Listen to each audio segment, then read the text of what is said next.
দেখো আমি ওই সাদ্দাতের জায়গাটা যেখানে সাদ্দাত জান্নাত বানাইছিল, আমার সাথে গাদ্দারি করে সাদ্দাত জান্নাত বানাইছে।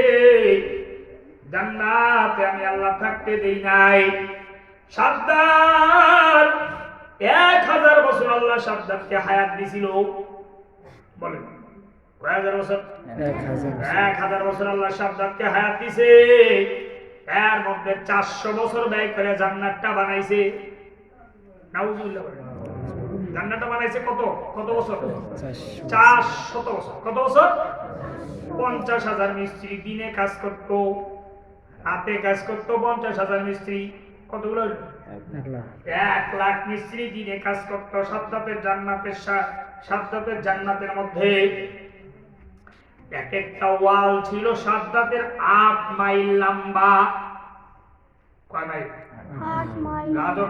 রাজত্বটা কোথায় ছিল? এক একটা করে দেওয়াল ছিল 8 মাইল লম্বা। এরকম 4 আসতে 32 মাইল, 32 বর্গ মাইলের মধ্যে ছিল সাদ্দাতের জান্নাত। এক একটা করে ওয়াল মোটা ছিল প্রায় আধা মাইল। নাউজুবিল্লাহ। এক একটা করে ওয়াল উঁচা ছিল কত? উঁচা ছিল প্রায় 100 ফুটের উপরে, 10 তলা বিল্ডিং এর সমান। এখানে 12,000 রুম নির্মাণ করছিল সাদ্দাত। কয় হাজার রুম? এবং ওই সময় সুন্দর সুন্দর সুন্দর ওই জামানার সুন্দরী সুন্দরী কচি কচি মেয়েদেরকে ওই যে রুমে নিয়ে এসে ঢুকাইছে। ওরা কি? কচি কচি যে সমস্ত ছোট মেয়েরা, ওরা কি ওই জান্নাতে হুর। সাদ্দাত বলে আল্লাহর জান্নাতে আমি থাকবো না,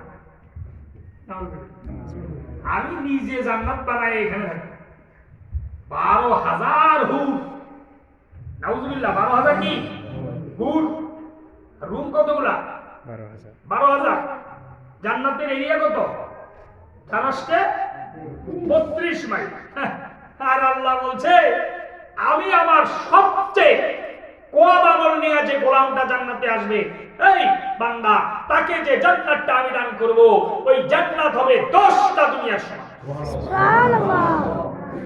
কয়টা দুনিয়ার সমান? 10টা দুনিয়ার সমান। কি সাদ্দাত মাদ্দাত! সাদ্দাত জান্নাত বানাইছে।